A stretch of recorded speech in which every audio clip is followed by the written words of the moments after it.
Hello. Today we're going to be reading The Three Feathers from the fairy tales of the Brothers Grimm. In several of the Grimm's fairy tales, the main characters are endearing simpletons, ridiculed by others. These characters always win the day, proving that the weak and downtrodden are as heroic as the strong and powerful. In addition, they also function as foils against which the others reveal their worst sides. This storytelling device is a humorous way to show the full spectrum of human nature, both the good and the bad, and to impart moral lessons of human nature. Moral lessons on behavior. The question of inheritance appears regularly in the Grimm's fairy tales. For instance, in Puss in Boots, and provides a backdrop against which the characters must prove themselves.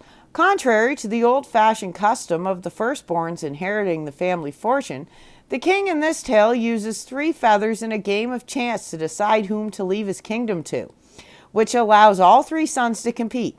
The simpleton shows courage in enlisting the help of an underground toad who, like a genie in a magic lantern, grants his wishes. Versions of this tale have appeared in Scandinavia, Greece, and India. The Grimms adapted this tale from one of their favorite sources in Hesse, Germany, the innkeeper's daughter, Dorothee Wiemann.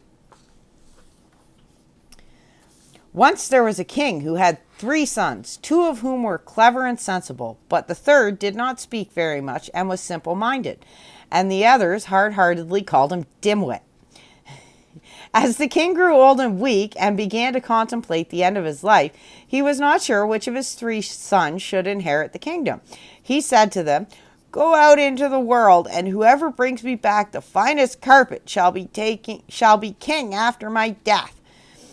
So that there would be no dispute among them, he took them out in front of the castle and blew 3 feathers into the air. "As the feathers fly, so must you follow," he said. One of the feathers floated towards the east, the second towards the west, and the third flew straight ahead, but not very far, then sank right into the ground. The first brother went left, and the other went right, and then they laughed in chorus at Dimwit, who went to the spot where the third feather had landed and just stayed put. Dimwit sat there and was sad, but then all at once noticed a trapdoor right next to the feather.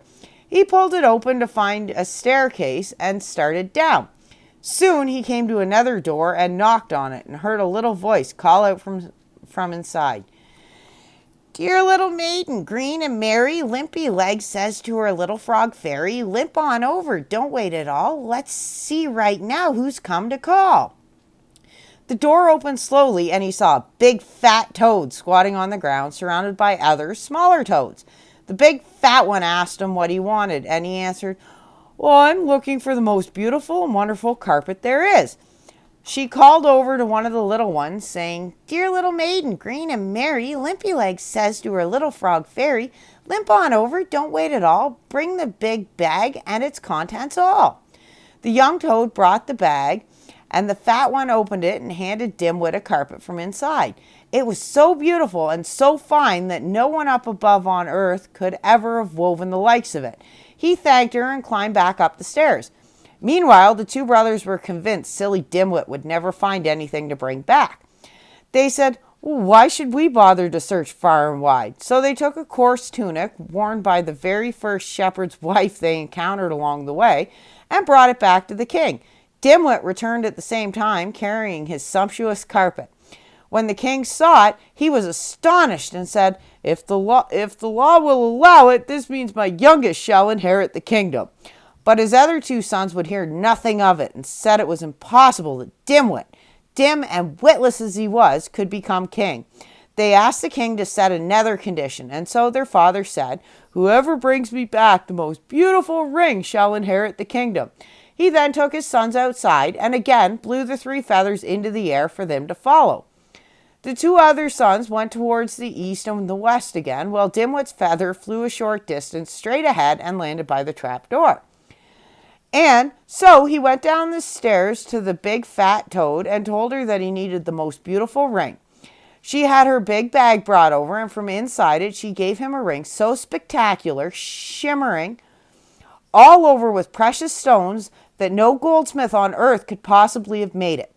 Meanwhile, the 2 elder brothers were laughing about Dimwit, off looking for a golden ring, and they put no effort at all to the task at hand.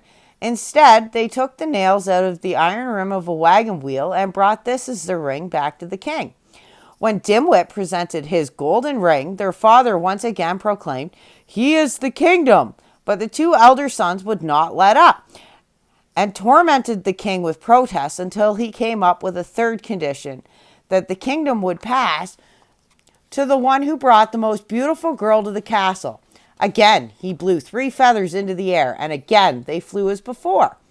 Without hesitation, Dimwit went straight down to the big fat toad and said, "I must bring home the most beautiful girl." "Aha!" answered the toad, "the most beautiful girl. She is not exactly right here right now, but you'll have her." She handed him a hollowed out yellow turnip that had 6 tiny mice tied to it with string. Dimwit said, very sad, "What should I do with this?" The toad answered, "All you need to do is put one of my little toads inside." He grabbed for the first one he could reach from the circle of toads and placed her inside the odd yellow contraption. The instant the toad was inside, she turned into a beautiful young woman, while the turnip turned into a carriage and the 6 mice into 6 horses. Then he kissed her just like that, and off they raced in their horse-drawn carriage back to the king.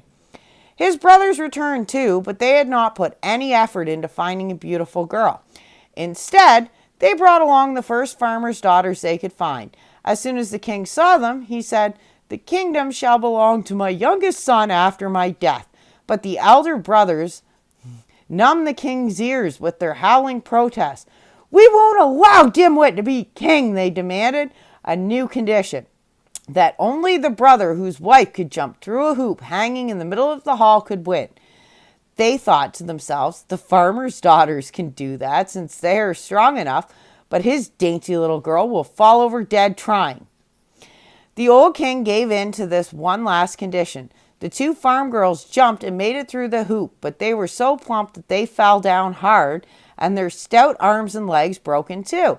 Then the beautiful young woman brought by Dimwit jumped through the hoop as easily as a doe, putting an end to the complaining once and for all. And so the youngest brother received the crown, and he ruled wisely for a long, long time. The end. And that's it for today's episode of Storytime with Jen. We will see you tomorrow.